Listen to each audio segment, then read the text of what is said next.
The Feed. Takeaways from NAB in Las Vegas. What gear were podcasters talking about? What if your feed is capped? Or is it? We've got answers. What is the latest hot social media platform? It's voice-centered air chat, and I have some thoughts about that. Is CPM the problem in podcasting?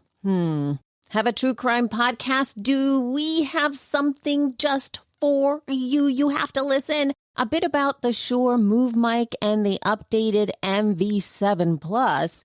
Some great updates to the Notes app on iOS 18, allegedly. And some insight on what it takes to crack the top 10 in a category on Apple Podcasts upon launch.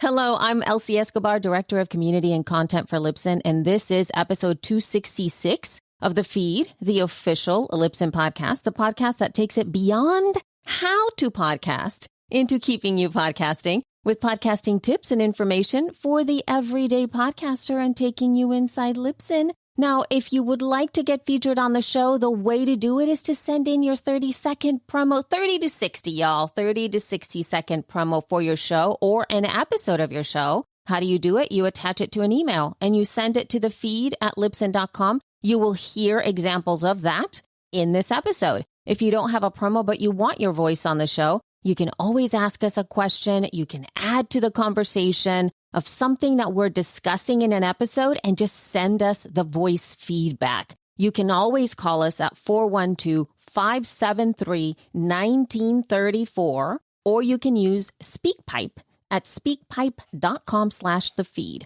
I'll always be keeping an eye out for your email. And then as soon as we feature your promo, I will send you a little email and let you know all about it. It is first come, first serve. So the sooner you get your info to me, the sooner I'll get you in the queue.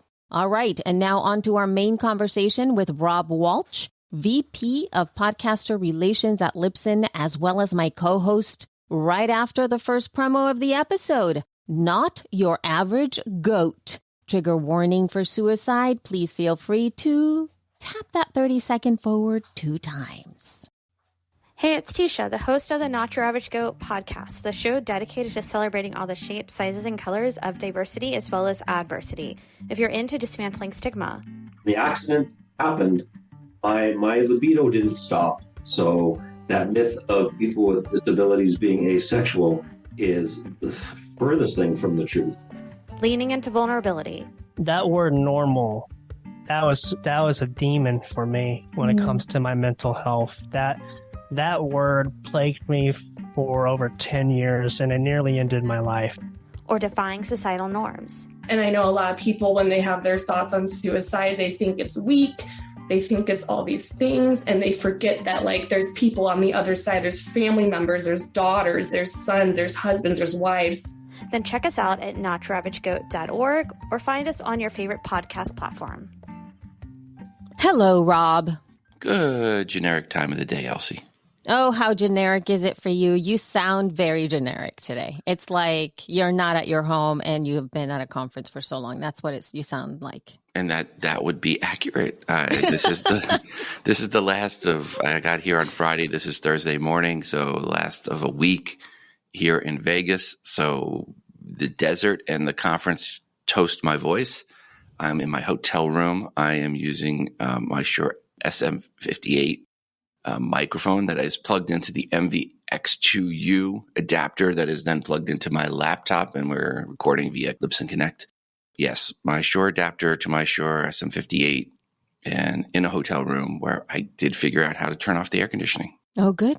Yes, happy about that. I was wondering because there was a little hum in the background there when I first got on here, and I thought, usually he doesn't sound like that when he's at home. No. So, oh my gosh, God bless you. I have no idea. I don't know if I would be as, let's just say that you need to have, yes, I'm glad that you're here recording with me because I'm not sure I would have made that choice, but that's just me. Especially because we're recording in the morning. Hello, people. Those of you who are listening to this, is his dedication. He is in Vegas and I am in the East Coast, and it is a little bit after 9 a.m. So you could do the math. Okay. So speaking of kind of sticking to where you are, because you have been at NAB in Las Vegas. So what are your thoughts? Give me the scoop. We saw a lot of traffic. Now, we had a really good booth location compared to the last 2 years where we were off in Podunk, BFE, backwater part of the West Hall. And this year we were in the Central Hall right next to the entrance, so much so that people would walk in and ask us for directions and information. And I'm like, we are not the information booth. That's funny. Yes, but people kept going, well, can you look up where this? I'm like, there's an app. Find it. But we had great traffic, a lot of great questions from folks. It was me and Corey, and she was keeping track of all the different countries from LATAM that came through. And I think we covered pretty much all of South America and most of Central America. Oh my gosh, that's amazing. Yeah, even someone from Cuba, Dominican Republic, Trinidad. There was everyone. And then finally, we didn't have Argentina, but then last night out at dinner at the Japanese steakhouse, the world's largest Benihana, the person sitting next to Corey was from Argentina. So we got that one checked off the list. Oh my gosh, that's so funny. But it was very interesting, the incredible increase in LATAM traffic that we had seen, the Spanish-speaking traffic for this show. We'd never had that many people come in and asking about podcasting. I think if I was going to pick one trend, I would say that would be the one thing that was different at this NAB show versus the type of questions we've gotten in the past. And it was great having Corey there who could speak to them natively in Spanish and me sit there and twiddle my thumbs going, I have no idea what they're talking about. Oh, that's so great. I love that. Mm-hmm. So good. Yay. And we had a couple podcasters, Libsyn podcasters come by, and I want to do a shout out to Chuck from Mac Voices. Chuck comes by every year and does a recording, asks us what's new, what's going on. I also ask him what he saw at the show, so he always gives me some good insight. Matt Fury from the Rough Cut podcast, and he's also with Avid. He came by, and we talked a bunch about podcasting and the space, and it was great to see Matt. So Matt, shout out to you as well. And there was others, obviously podcasters that came by. So a couple dropped off some cards. A lot of cards got picked up. So it was overall, again, the traffic was really good. I was able to get a quick recording from the floor using the Shure Move mic, which we talked about, their lapel mic. We talked about this in previous episodes. So actually, why don't we run the recording I did from the floor, which was before my voice got shot. So go ahead and run that. All right, so we're testing out the Shure Move mic. We're here on the floor at NAB, so you can hear the quality. I've got this, it's a lapel mic. We've talked about it on the show, mentioned it before on the show. Now you hear the quality of it. Again, on the show floor, so quite a bit of background noise. And hopefully this sounds good and give more information, talk about it a little bit more on the episode. There you go. Pricing for the 2 mic setup is $349. It will pair directly with your smartphone, no receiver required. So Corey did the recording on that, and it was on her iPhone and paired, and there was no receiver. They do have the option with the receiver to connect to your higher-end digital camera. The kit with 2 mics and the receiver is $499. I heard from little birdie, you will be getting one, so we can do more testing, at least from your side, on a future episode where you hear how it's in a semi-quiet environment rather than right near the entrance to the hall. and of course, we will have links to the 2 mics only and the 2 mics and receiver in the show notes for this episode. But sure, thank you for providing that so we could do some testing. That is so awesome. I love it. I can't wait. And also, he really was in the middle of the show. Not in the middle, really, but at the end. I mean, that's even worse. At the entrance of the show floor. And I don't know if any of you all have ever been to NAB. It is quite a place, and it is full of people. So there's that. And I have been following Laura from Shure. She was over at NAB as well. And there was a lot of testing that happened with the Move mic, and she was using it quite a lot for her stories and things like that. So it sounded very good. There are also some other settings that are inside of the app. So part of the way that you can really optimize the sound for almost any of the Shure microphones, especially now, is just because there is this lovely software that goes with these mics. And the software is really where it starts to shine, because you can create, in quote, profiles for locations. You can optimize for singing or voice or whatever the type of thing that you're trying to do. And it does shift the sound to be able to be what you want it to be. So that's something to keep in mind. Yes. Corey actually said that. She said the software was the thing that she was most impressed with. The recording software from Shure. And again, you can have 2 lapels, 2 people recording on your iPhone, 2 separate tracks that you can then edit up separately and process and enhance and sweeten separately if you want. She did go over and met with the folks at Adobe and talked to them about their sweetening software, Adobe Podcast. So, yes, but it's nice when you can have it separate tracked and you can do processing for each person and do that right from your iPhone. Which is very, very cool. Not the sweetening, very cool. But the recording of 2 people. Yeah, absolutely. Very awesome. So what are some other things that some podcasters said that they came to the booth and all of that? Yeah. So every person that comes by that's a podcaster, I would ask, hey, what'd you see? What'd you see? What do I need to go look at? What do you need? What'd you see? One person mentioned the Rode Interview Pro wireless handheld condenser mic. So this is a mic that looks like the Shure SM58, but it's wireless. And here's from the Rode site, quote, featuring a high-quality omnidirectional condenser capsule, 32-bit float onboard recording, and intelligent gain assist technology, it delivers professional results in any recording scenario. It pairs seamlessly with all Rode Series 4 wireless receivers, unquote. This mic will set you back $249, and then you still need the receiver. If I read right, it said it had a range of like 200 meters, which is line of sight, 200 meters, which is incredible. That would work in any basically conference venue or stage environment. But if you get 200 meters away from where your phone is recording at a conference, you may not see your phone again. Just saying. But from what I've read on it, it seems like a really nice device. You do need to get that wireless receiver, and that's going to set you back another $125. So not cheap, but 32-bit float, which means nobody's going to be peaking, which is nice. So that's no clipping when you have the float. So that's something nice. Another item I was told about was a lower cost wireless dual lapel mic system from Godox. And that's the Magic XT1 2.4 gigahertz wireless microphone system with Type-C adapter.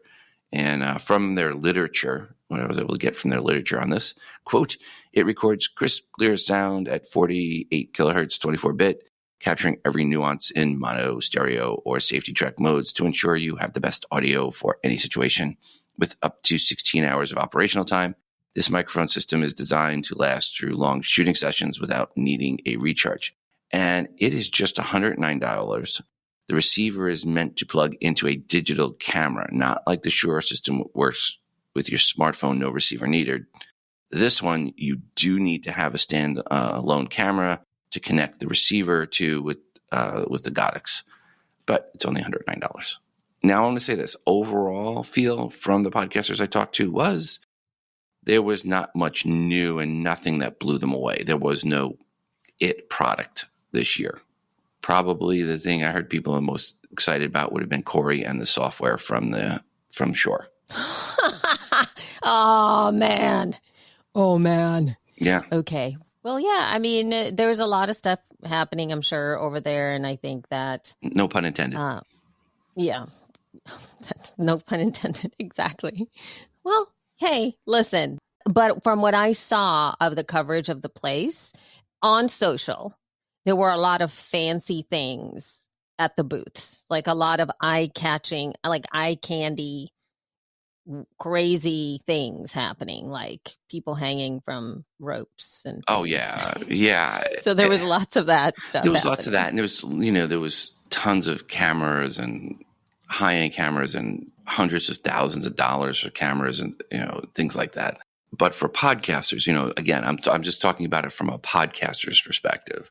There was not an it thing for the podcasting space. Not that anyone I talked to was aware of. Well, it seems like you all had a wonderful show, and I cannot wait to do some more testing with the microphones. Okay, so here's our first email. Hi, Rob. I have 400 or so episodes of my podcast, but my feed is capped out at 100 episodes. It'll load for users. I have had a request to make the old episodes available, and I wondered if you had any suggestions for how to do that. They're all still in Libsyn, but I'm not sure the easiest way to go about it. Create a new podcast feed for each batch of 100. Regards, NR. Well, hello, NR. We have some shows with 2,000 plus episodes in their feed. Opening up your feed up to 400 plus should not cause listeners any issues. With the update to iOS 17, you should also not get a big spike in downloads. There likely would be a little uptick when you first do this, and then it should go back to normal. My recommendation is just open up your feed to allow all episodes. Change the limit from 100 to 0, and that will do it. So there's a post limit in Libsyn 5 UI. Go to settings, then to podcast, and then go down to the post limit and change that to 0. And that will open it up to all episodes. FYI, Apple shows the last 2,000 episodes in a feed. So again, 400 plus is a fraction, 1/5 to be precise, of what Apple supports. I don't see any concern of going to 400. Yeah. And I think that that's something a lot of people ask all the time. Yeah, I mean, there were some issues, obviously, with iOS 15 and 16 where opening it up like that after you had not had it like that, all of a sudden they become all these unread, unlistened to, unplayed episodes, whatever you want to call it. And that could have caused some downloads to constantly start happening. But iOS 17 fixed that. And so I don't see an issue. Now, there'll probably be a little bit of a spike in Spotify numbers when you first do that. But that might be the only place where there's a little spike. Yeah. Moving on to a new app. I don't know if you've heard about this because you were at NAB when some of this chat started to come out. So there is a new app called AirChat.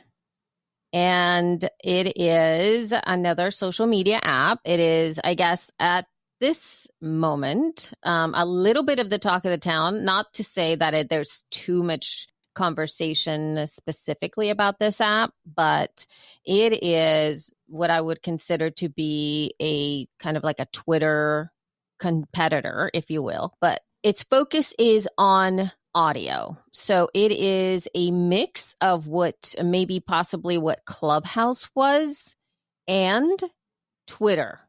So it's not real-time communication. It's asynchronous communication through a timeline, a social media timeline, where instead of writing, because there is no writing, there's no physical texting, there's no way you can input text into the app.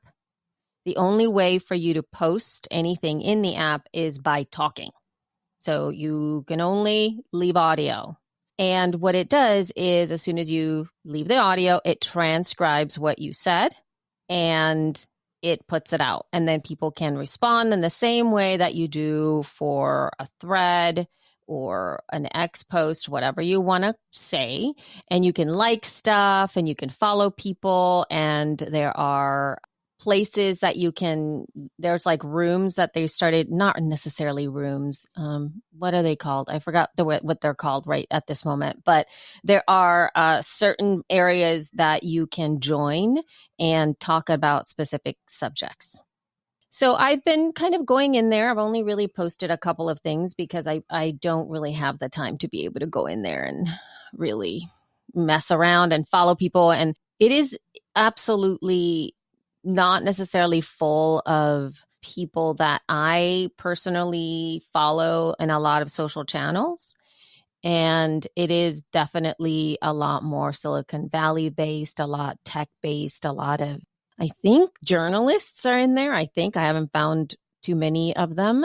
And it's an interesting app. Let's go ahead and play, because I don't know if I'm supposed to do this, but I don't think I'm going against the terms of service.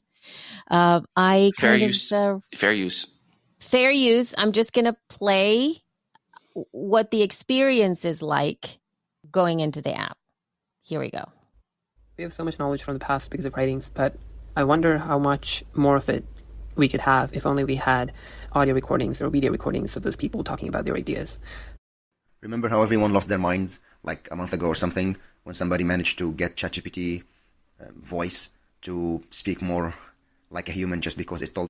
I agree. And also, you know, I've checked out some of your YouTube videos where you were talking about your business. When you were talking about it, you told me about it and I was like, okay, let me go see. And I'm like, well, she seems so serious, like someone who doesn't crack any jokes whatsoever. One of the problems with Twitter, which was my preferred medium, is that it's just so easy to fake it. You can literally sit there for a long time before you come up with the perfect 140 character thing, which, believe it or not, actually wasn't my style. I used to tweet off the cuff. But then I would see like 200 reply guys show up and just rephrase what I said. And New feature alert. Quite a few people have come to us and said they really love our transcription tech and wish they could send notes to self via DM. We've enabled that now. Okay. Now, I understand this is invite only right now. It is invite only right now. I got an invite from Steven Robles. Thank you so much. I think at the time of this recording, they have halted invites. There was an influx of people because it got a lot of coverage. And then all of a sudden they're like, we can't do it. We have to stop the invites because, scaling and like they wanted to make sure everything was fine and all of this stuff. So at the time of this recording, invites have stopped. So we can't really invite anybody else in there. And what you heard, it is, I think, at 1x. I think I found a way to make it 1x, I think. But when you first go into the app, the default is 1.5x. So everybody sounds a little fast. And you can go to 2x as well, I believe, when you're in the app so that you can scroll down. And you can mute it. Like I didn't know when I first went in there, I didn't know you could mute it. So you go in there and everybody's talking and you're like, oh my God. Because when you scroll up the timeline, it just changes to whoever else is talking, but you can also mute it. So you don't have to listen. You can read what people are saying in there.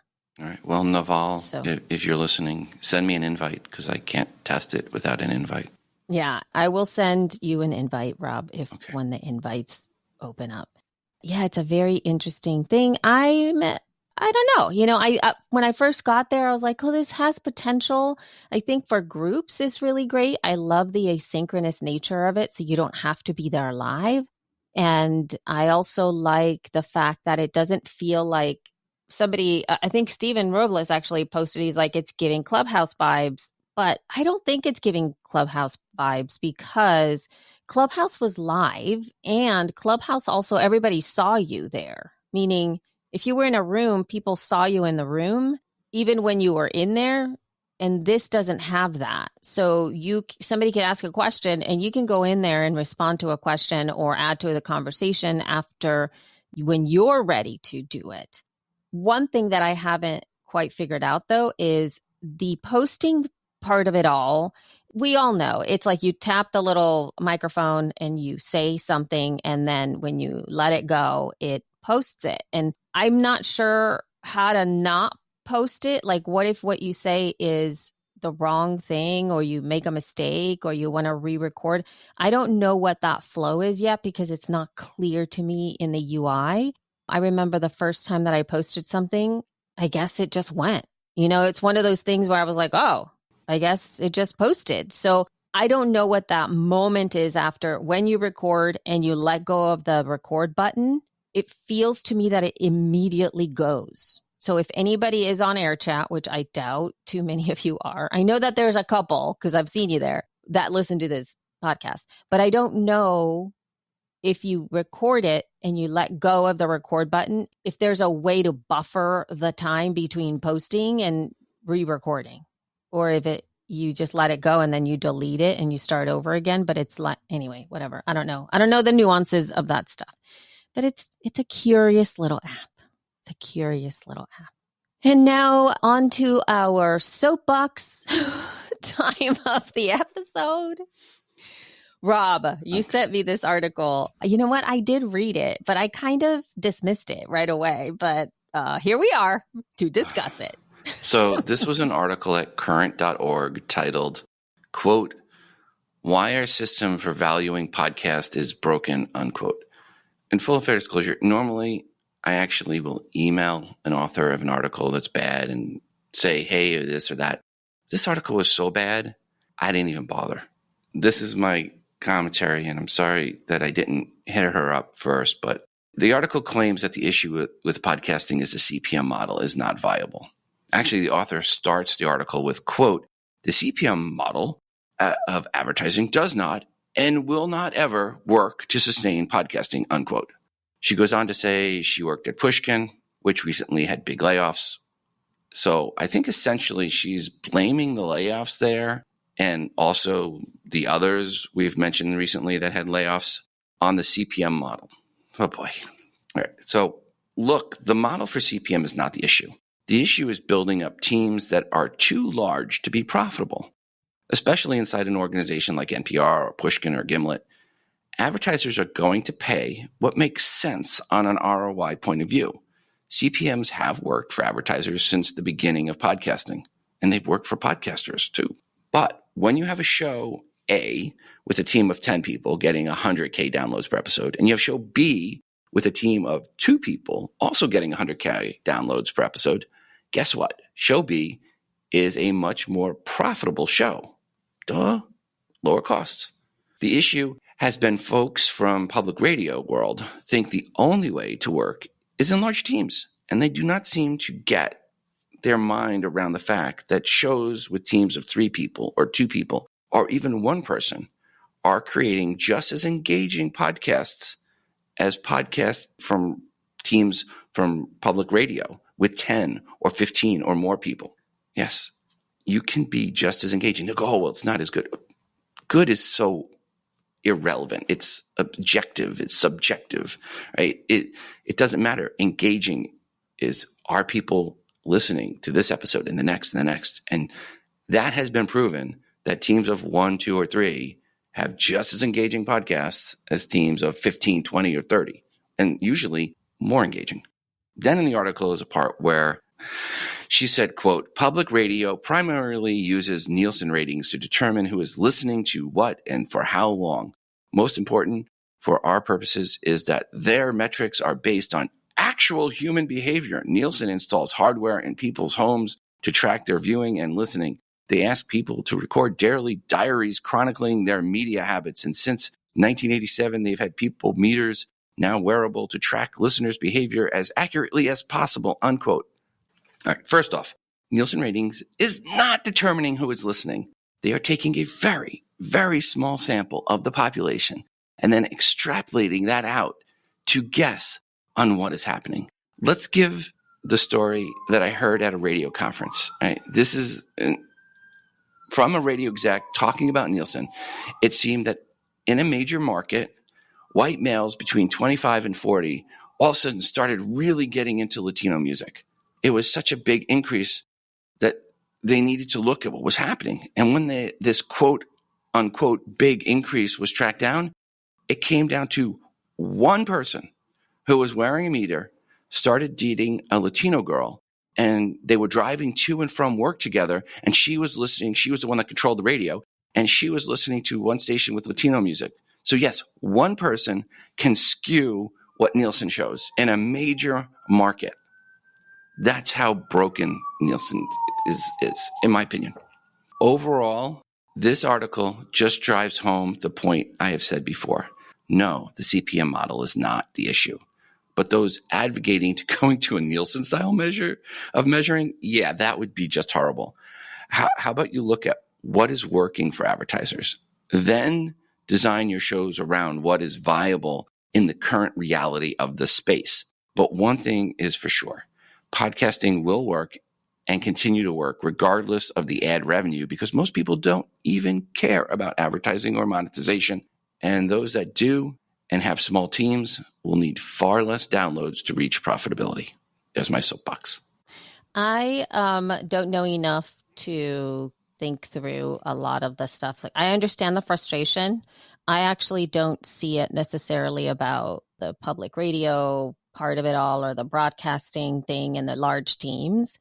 I can see that that's a challenge for sure in terms of making it viable and the payment, right? Because it does take a lot more to pay 20 people fairly than it does to pay a team of 3, right? Absolutely. I agree. But there's an article from Steve Goldstein that I really, really, really loved because it really sums up a lot of the frustration, but it doesn't really just center podcasting around this. And I could understand the frustration from that article from Current for sure. I got that. But the moment that the mention of Nielsen came into the mix is when I was like, oh no. Yeah. Because Nielsen is really problematic as well. And it has been problematic for so many different media industries. So I'm going to read a little bit from, not necessarily just about Nielsen, from this article that was published on Rain News in January this year. And Steve kind of highlights the measurement of radio. And I didn't know this information. And I thought, my gosh, we really didn't need to understand how the measurement overall for all kinds of things is really challenging. But I'll read just the paragraph here that is about radio. And this is, quote, radio, 5 minutes of listening equals 15 minutes. There is a rule in radio broadcast measurement that listening to 5 minutes results in credit for 15 minutes. This approach dates back to the 1940s and the 1950s, when radio programs were typically 15 minutes or longer, making it logical back then for ratings to be measured in 15-minute units, hence the birth of the quarter-hour metric. Just about every aspect of radio has changed since then, yet the quarter hour remains the standard metric, even though today's Nielsen meters can parse minute-by-minute listening. Radio would likely lose a great deal of valuable TSL, time spent listening, if the rule changed. I twice served as chairman on the Arbitron Advisory Council before the company was sold to Nielsen.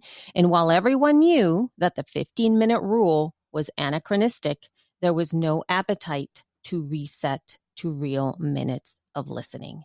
And so you can even think about that, the conversation within radio, they're not willing to let that go because it will absolutely disrupt how they're charging for things, what their ad rates are, and all of that stuff. And you can understand why you could do pros and cons around that. And it does sound like, my God, what do you mean 5 is 15, right? You have to do the math in your head.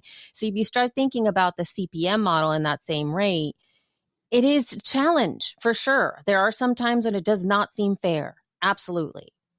But this is what we're working with right now. And I'm not saying it's the best. I'm also not saying there can't be better. But there's so much about this that isn't necessarily podcasting centric, but measurement as a whole. And I really implore you guys to go read this article because Steve really focuses on email. He shows what digital advertising click-throughs rates are, what the problem is with those. He talks about print media. He talks about television. And he finally just talks about how media measurement is in transition overall. So the frustration, absolutely get. I think we do need pieces that address or bring to light possibly problems or obstacles that we have to measure. But it's the Nielsen thing that got me, Rob. I was like, oh, but Nielsen, they're just not doing well either. We can't do that. No, I know. But It's tough. It's tough. And there's been some pretty big articles. If you just do a little bit of searching on national ratings with Nielsen and what's been happening with the TV industry because of streaming and measurement, real true measurement, and when it works and when it doesn't work. And we're working here right now, not only with the measurement stick is one thing, right? We are working with this way of measuring using this one stick, let's say this ruler. And then we have the other side of the mix, which is the actual media that's being created and how people are consuming it, which is completely different. And it continues to change almost year to year. That shift to be able to measure streaming, downloads, progressive downloads, if you want to call them that, real time, and also not real TV, going into things like watching something on, what was it? Coachella was being streamed on YouTube. Then there was like all kinds of sports games happening on Apple TV and on Peacock and I don't know, Prime. Like there's all of these other things, and we can't use that same stick. So everybody's in transition. We're trying to all figure it out here. I don't think there's one way to for a solution for everything, but at the time we have the CPM. And at some point, I'm sure that there's going to be other solutions coming up. We just have to be open to transition, but also we can't, I don't know. I don't think that there's just Nielsen is just not something that I'm like. But CPM is not the issue. And if you feel you need a team of 15 people to build a podcast, maybe you should look at why that is. We've said it before here. Every time there's these layoffs, we go, their business model is broken. It's not the CPM model. And I think they just, again, they come out of public radio and they have this mindset that you have to have these big teams, and they just can't accept the fact, at least from what I've read and talked to some of these people, they can't accept the fact that one person or two people can create just as compelling content as what they are traditionally using a team of 15 people to do. I think that it depends on the thing it is, though, Rob. That's my only pushback on that. Well, I'm just saying, if it requires 15 people to create it and you know how the business model works, and then you go ahead and build it anyway and then complain that the CPM model is broken, okay, whose fault is that? I understand that. Yeah, I understand that layer of it. But like if I was thinking of, there's a lot of those, what is it, like those true crime expose type podcasts. Like I was just thinking about the one that came, The Dropout. That was the podcast. Oh, yeah, Elizabeth Holmes. Yeah. This is Elizabeth Holmes. Yeah. And to kind of think through the way that execution came about, from what I remember, the podcast was one thing. There was a lot of reporting going on through there. I can't say it was like a one-person show, but there was a lot of reporting going on that. There was years of time and investment in getting and gathering that information. Then there was a tandem type of documentary that came out in one of the streaming services, I believe, that really highlighted some of the podcast stuff, and it was pre-done over there. There is what I believe in that. Like there was a lot of pitching going on to get budget to be able to produce that thing, to be able to get the funding to cover the people that were doing the work on that. That could not be done by a team of 3, especially as it played out. Knowing full well what it was going to cost for all of that, I think that you could make a pitch to get funding for something like that.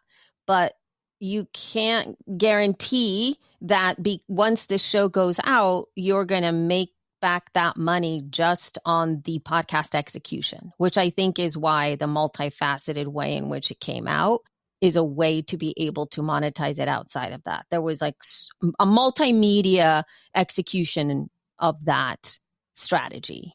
There's many ways you can monetize, and CPM is not the only one. But saying that CPM is the issue is where I had problems with this article. And it works very well for podcasting and for individual and podcasters and small groups. And that's what you need to know about it if you're going to embrace that part of the space. Otherwise, you may want to look at a premium model, and you may want to look at a grant model or a GoFundMe. Right. GoFundMe. Totally. And I think, people absolutely have done before. Figure out your costs. I absolutely agreed in that respect. You got to diversify the way that you're going to make that money back, and depending upon what you're putting out there, that's just the way of the world nowadays, the diversification of it all. But I think we can all agree we don't want to bring a Nielsen type measurement system into this space. Yes, this is yes, that is yes. Okay. And now we are going to be moving to our promo number 2. This is from episode 133 of the Hearts of Gold podcast.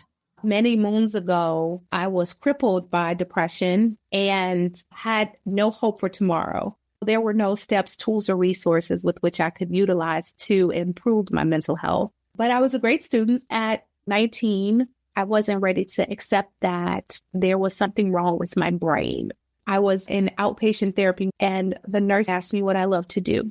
I told her I love to dance. And she said, let's think about how we can incorporate that into your life today. I came back to her and I was like, I'm going to be an NBA Chicago Bulls cheerleader. I couldn't think about hurting myself because I was too busy thinking about achieving this big goal that I've had since I was 8 years old. No matter who you are, no matter how successful you are, no matter how people perceive you in the world around you, it's always perfectly okay to not be okay. Listen to Erica's whole story on Hearts of Gold. Thank you. Okay. I give out some of your cards at the show, and I had one mom go, "Oh, my daughter is a Girl Scout, and I am a Scout leader," and she was so happy, and she took a couple of cards so that she could give it to a couple of the other moms. I love it. I love it. It's always fun when we see people picking up cards, and they're like, "Oh, I can't believe there's a podcast about this," and they get so happy. It's the best. It's the best. All right, so somebody's asking you about why they left. Why did they leave us, Rob? Yeah, we haven't done the segment in a while. Why did you leave? And this is where I ask former clients why they closed their accounts. And here is this entry. And it was, "Hi, Rob. Thanks for reaching out. Nothing you did. I enjoyed the service. It's just that my podcast was about nursing, and I have since left the profession. I want nothing to do with nursing or the medical industry ever again. Be well, NR." Yep, I agree. That is a really good reason to close down the show. No saving that one. You definitely do not want to do a podcast on a topic you no longer want nothing to do with.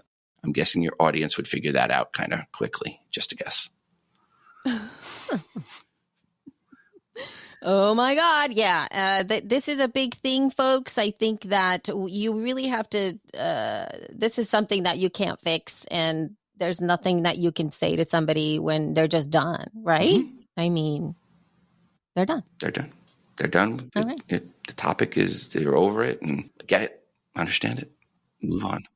All right. Move on. Totally. All right. And here we have another email. "Hey, Rob, regular listener. If you rough out 400,000 podcasts with over 10 episodes, how many are interviews? Number 2, if I set up a 20-episode limited series podcast, should I select serial rather than episodic under the Libsyn setup? Regards, NR." All right. So per item 1, yes, there are around 400K podcasts with 10 plus episodes and have at least one new episode released in the last 90 days. That number has been pretty consistent for the last 3+ years. However, I have no idea on the breakdown per the formats of those shows. Are they solo shows versus co-hosts versus panels versus interviews versus scripted fiction? Sorry, just know that there's a raw number. I don't think anyone has looked into the breakdown at any mass level of what type of format shows are like that, of the ones that are active or even overall. Per item 2, if listeners should listen to the episode 1 first, then episode 2, then episode 3, and so on in order, then yes, you make it serial. If it does not matter, then it's episodic. And greater than 95% of the shows are episodic. So really, whether you're going to pick serial versus episodic comes down to, do they need to listen in a specific order, or does it not matter? I don't want to comment on that right now, just because I'm like, oh my God, I've bumped into Apple Podcasts and seen like some shows that are not episodic that have chosen to make some things serial or like in seasons inside the feed. And I am confused as a consumer on the consumer side. I'm like, wait, where's the latest episode? Because why are there, so yeah, all that to say, if you started an episodic show, why not stick with it? Use your naming conventions. Use the naming convention to delineate that this is part of a series, and stick to the episodic, because once you start adding that other extra tag, it's just going to make it a little more confusing to the end user, because that's what happened to me. I was like, why am I getting this podcast from like these episodes from, I don't even know what, like years prior. And I wanted the latest and I couldn't figure out why it wasn't loading. I thought something was wrong with the feed. And then I was like, oh, I have to change the way it's being delivered to me. There is a downside for picking serial, folks. Yeah. Yeah. So I'm like, wait, but I need the latest episode versus the latest season. It was just way too much thinking in my head. So I'm not a fan unless what Rob said. You have to start with 1, you have to finish with 10, and you pause, and then you do another in quote season, and you have to start with 1 and you finish with 10. The end. You have to do that, not pick and choose. Anyway, okay. Another question here. Dear Elsie and Rob, thank you so much for featuring our 60-second trailer for the Main Thing podcast on your show, The Feed. Yay! I love your podcast, and I listen a couple of times a month, and I always learn new valuable nuggets of podcast info, explanations, tips, new methods, and on and on. Recently, you helped me to demystify something regarding Apple Podcast metrics reporting, which had been frustrating to me. Their change in recording and reporting downloads enacted last October has dampened the download metrics I see in the Libsyn stats. It's reassuring to know that I haven't lost listeners. Instead, Apple's previously inflated numbers have now become more realistic and reflective of actual listening behaviors, and not just deliveries to the subscribers' devices. With great admiration and respect. This is from Skip. Well, Skip, thank you for listening to the show and for the nice comments and supplying trailers. We always like for folks to send their trailers, send in your trailers. But yeah, I've talked to quite a few people that didn't know what was going on. Again, that's part of my job, and explaining to them that it wasn't them, that their audience hasn't changed, made them feel much better. And for the most part, everyone has been accepting the news very well. And as I said, February was the new normal. If so, your February numbers, your March numbers, that's where your show's at right now. Cool. And now we have a little something that might be super helpful for some of you. This is a shout out, a call out. I'm looking for you, those of you who listen to this podcast that happen to be these things, okay? Here's what you need. A true crime podcast. So if you have a true crime podcast, this is for you.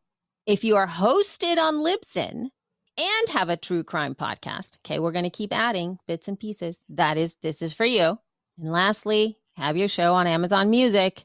Okay, so these 3 things. You are a true crime podcast, hosted on Libsyn, and you have your show, your podcast on Amazon Music. I'm speaking to you, baby. So there's going to be a link in the show notes, and this is an opportunity for you to be featured in June. Okay, so there's going to be a little June True Crime Love Fest happening on Amazon Music, and there's a special link in the show notes that you need to fill out. So you legitimately just have to fill out this form. And after this form is all filled out, but you do need to be a true crime podcast hosted on Libsyn and have your show on Amazon Music, those 3 things, then Amazon Music is going to pick some to be featured. And you have an opportunity to be one of those that might be picked. So it doesn't guarantee that you will be featured, but it is absolutely, if you have these 3 things, there's a very high possibility that you are. So you'll get a nice featured time when you are doing summertime, Amazon Music, putting you up in lights, your name in lights. So please, link in the show notes, fill it out. True crime, hosted on Libsyn, Amazon, and have your show on Amazon Music. Now, all of you who are on Libsyn can have your show on Amazon Music. So I'm also going to add a link in the show notes in case you are a true crime podcast that is hosted on Libsyn and you don't have your show on Amazon Music. You totally can get your show on Amazon Music. So there will be a link in the show notes there to have that set up. And then that way you'll qualify.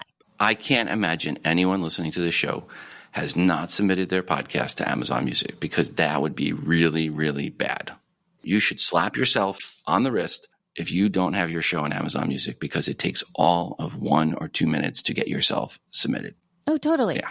Just go ahead and search. Y'all search for a podcast, whatever podcast you want on whatever browser you want. And you will see that Amazon Music ends up being usually one of the top search results, by the way, that comes up there. So I'm just saying, you need to have your show on Amazon Music. Okay, moving on to a little bit of a hardware update. There was an update to the Shure MV7. The MV7 is what I'm using right now. I'm actually using the MV7X, which is really just XLR. There is no USB on the microphone that I'm using. But now there is an update to the classic, well, now classic, I guess, is what I call it, MV7, which was the first release from Shure that was XLR and USB microphone, which was a big celebratory yes from the majority of podcasters out there. They've updated now to the Shure MV7 Plus. Shure MV7 Plus, like a little plus sign next to it. And the update to the Shure MV7 Plus is this from their website. Quote, this updated version offers USB-C and XLR outputs, an improved auto level mode, as well as a new digital pop filter, real-time denoiser and reverb effects. Select from millions of color options to make the touch to mute LED panel as unique as the audio you're recording. End quote. Some really good features and then some eye candy. And some eye candy, absolutely. So before I finish this off, Rob wrote this inside of our show notes here, and this is not to be confused with the SM7DB or the SM7B. Okay, that microphone is the biggie, the more expensive, higher end microphone. This is a little bit less. It's about $150-ish or less than the SM7DB or the SM7B. This is the Shure MV7X. And as it says here, XLR and USB. And thus, from what I have seen in terms of reviews out there, it is a substantial and very nice upgrade. So if you were looking to up-level your microphone game and you had not bought a microphone, this is probably the one that I would tell people to get because, oh my God. The other thing that I want to share also is it says here that the new digital pop filter has leveled up, but also from what I can see just in the pictures, it looks like the actual physical pop filter thingy-majigger has also been upgraded, because what people were doing is the popping peas seem to be a little bit of an issue with the classic MV7. And what people tended to do is they pulled the little pop filter that it came with like away from the capsule a little bit. They just pulled it up so that it would give a little more space. Or they would actually use the little pop filter that came from the SM7B, and they would buy that separately just for the microphone because it fit. And so what they did now from what I can see in the pictures, the Shure MV7 Plus, is that they just are sending it out with that longer type pop filter. So now if you were to look at somebody creating, it would be very hard to tell if it was the SM7B or the MV7, because that's the thing that was the giveaway, was the little pop filter. But now it looks like a little longer. So if the video is cut in that Instagram story, shorts, TikTok type videos, and you only see the little capsule, you wouldn't know if it was an SM7B or an MV7. Okay. Until you saw the actual capsule. Anyway, there's that. Another quick release, folks. Looks like iOS 18 and the Notes app is getting an upgrade. And the reason I'm reporting on this here is because audio will be supported in the app. Mm-hmm. How about that? All right. So first off, before we read what they said here, I want to point this out. This is not official. This is based on the alpha version of iOS 18 and feedback Apple Insider gets. That said, Apple is known to have features they put in the alphas that never make it to beta, or even in the first beta that never makes it past the first beta. Oh, that's heartbreaking. Combine all that, and I'll say this probably will be there. But if it's not there later on and you'll go, hey, you guys mentioned this, well, it wasn't official. So this is just a rumor based on what's in the alpha that hopefully Apple will announce at iOS 18, when they announce iOS 18 at WWDC in June. but it could be pulled. But this is the type of thing that usually, when it's announced, this type of feature usually makes it. And Apple Insider is one of the better ones for this kind of reporting. So do you want to read the description of what we get here? Absolutely. So this is from appleinsider.com. Quote, recordings made within the app get embedded within individual notes, meaning that users will have the option to include additional text or images alongside their audio recordings. This would allow users to, for example, add descriptions or context to an audio recording made within the app. The audio recording feature has the potential to benefit a wide array of Apple users, end quote. Now, one thing to note, the next round of Apple processors are being rumored to be very AI heavy, and that would mean the ability to do better voice to text translation. So this makes sense for it to be a feature that could be enhanced with better AI on board your Apple device to translate from voice to text. So I'd be surprised if this isn't there, and this would be a nice feature. I know my wife loves to just read her notes, read her stuff, and rather than type. So for people like that, this will be a welcome addition. Yeah, it's like I was very excited by this. I'm a long time user of the Notes app. It's not my daily driver as it pertains to notes, but it absolutely is something that I open at least once a day because I have my recipes in there. It's the easiest way for me to do that. I also have tons of reference things in there, and I think that a voice option would prove to be a great addition. It's making me think hard about what I'm currently doing to capture those ideas and workflows that go with that. And if that transcription thing pops in there, it would be a game changer to be able to capture that stuff. This is primarily for research purposes and work purposes and just information that I need to keep in one place. I think it would be amazing. I would be so excited by that. Yeah, as we've gotten in more people, we have had more meetings, and now we have more regular meetings. And I've been using the Notes app for the different weekly recurring meetings, and just to keep track of what was said in the previous ones. And I just keep one note for each meeting. Oh my gosh, it would be amazing. I just date it. So some of these notes are getting really long with lots of dates and notes, but then at least I have in one place, I have a note for that meeting. So I can go back and go, hey, on this date, we talked about this or that.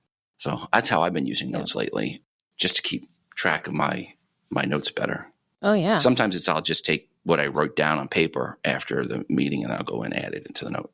Oh, totally. I love the Notes app for so many different things. And that's actually one of them. And I think even if I could just remember to, like with some of the recipes and stuff, I test out so many different things, and I do add context to what's happening with the kids, whether they like the recipe or not. It would be amazing for me to just be able to open it up and really quickly add audio to that and just go like, they hated it.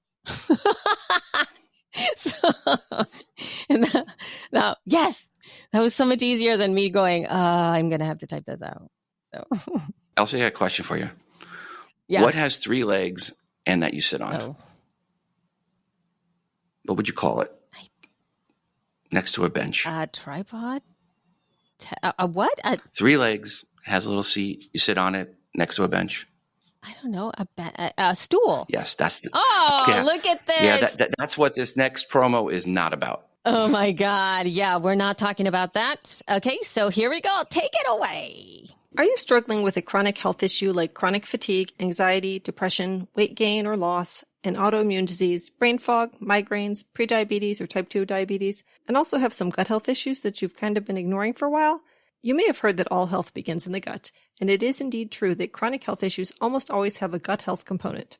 If you want to learn more about what kinds of things can go wrong in your gut and how it leads to overall body problems and how to fix your gut health issues in order to transform your health, tune in to The Perfect Stool, Understanding and Healing the Gut Microbiome podcast. Okay.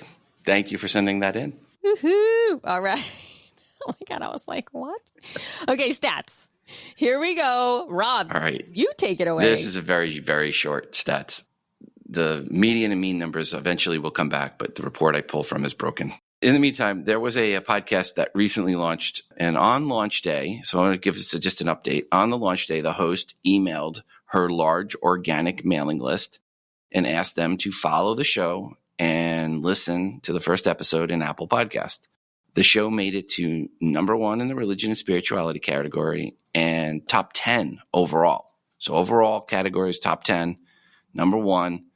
And when it cracked the top 10, it did that in the first 12 hours from launch, and it took under 5,000 people to click follow to achieve that level, which is where it was about a year ago when another show did a similar thing. So there you go. If you want to be in the top 10 overall shows, you need 5,000 people to go and click follow in a 12-hour window at the launch of your show, and that will pretty much get you guaranteed into the top 10. And definitely get you number 1 in your category. I like when those people do these and I get a warning about them coming up just to see, hey, what does it take? What does it take for a new launch where they do it right? Again, organic mailing list, not a bot mailing list. So this is a person that had a following, was now entering podcasting for the first time, but had a following in another medium and other areas in the internet and was known and was able to leverage that to build an audience quickly. And the algorithm in Apple, again, for the top shows is it's based on the number of new followers in the last 7 days with a weighted average for the last 24, 48, and 72 hours. So getting that focused promotion right there at launch really helps you on that top list. And they did it the right way, which was actual people. Right on. Woo. So where have we been? Well, I already went over Las Vegas NAB, but we also had a little bit of a YouTube event. You want to talk how that went? Yes, it was so good. Oh my God, it came out so well. We did an event with a YouTube podcast team, and it went very, very well. We had over 700 people sign up. We had so many folks in the chat there. There were, oh my God, we had an incredible amount of questions going in there. I think at the last time that I actually polled the chat just to see how many questions in there, but we had like somewhere between 50 and 60 questions that came in on the chat. Nice. I was like, oh my God, we have so many. The chat itself was hopping the entire time, and we're very excited by the outpour of support and the outpour of engagement. I mean, there was a ton of folks that actually showed up. So that was really amazing. And I think we're going to be doing an office hours with them here, but I'm not sure exactly what's going on with that. So stay tuned. Listen for more. And then we do have another event coming up in May. Everybody stay tuned. There may or may not be a link in here to not sign up, but like you basically, we're going to be using Luma for our event so that people can get better notifications to know things are coming up, because our live events on YouTube doesn't notify. It's annoying because, as you know, many of us forget things all the time. And anyway, email is one of the best ways to get little reminders, but it's going to be about AI and podcasting, Rob. I cannot wait. And guess who's going to be my person that I'm bringing? You're not going to get I have no idea. Yeah. Christopher S. Penn is coming to be my guest, and I am so excited. I've been a fan of his for so long. And he is just incredible. So he I'm not even going to go into all of the things that Chris is. I will do that in the next episode, but that's happening in May, and it's going to be amazing. So where are we going, Rob? Podcast show, UK, end of May 22nd, 23rd. Libsyn will be sponsoring a sponsor of the event, and we will have someone there. I personally won't be there. Podcast Movement Show in DC in August 19th to 22nd. Unfortunately, again, I won't be that one. That's my son's the first week of college for him. Please, so folks, if you're not going to the shows I just mentioned and you host on Libsyn and you want your cards at the show, please send me an email, rob@libsyn.com, and I'll tell you how we can get your cards there. But if you are going, obviously, please bring your cards to the show. Getting low, actually, on cards. So love to see some new blood on the cards coming out. Design your cards, by the way. When you design your card, don't have lots of text on it. Design it like you would the artwork. Design it, print it out, a sample of your card at the size, cut it out, drop it down at your feet, stand up, and look down at the card. If you can't read what it's about from your feet as you're standing up, then someone scanning over a bunch of cards on a table isn't going to be able to figure out what your show's about either. So design your cards well. And have good cards. Cards are good promotion. All right, now switching gears from where we are going to where are you going? Well, if you are looking for a job in podcasting, make sure you go to podcastingjobs.com. As of the beginning of April, we had 10 openings listed there. And then finally, don't forget to send in your feedback for anything we did or did not mention on this episode. You can record that feedback and email it to us, thefeed@libsyn.com, or you can call us 412-573-1934. Or finally, you can use SpeakPipe at speakpipe.com/thefeed. Woohoo! That's going to do it from Viva Las Vegas. Right on, Rob. I cannot wait. Hopefully that your flight home will be amazing and you will be nice and rested by the time you get there. But here we go. You guys send in your feedback and 2 weeks. We'll talk with you again. Bye. Ciao.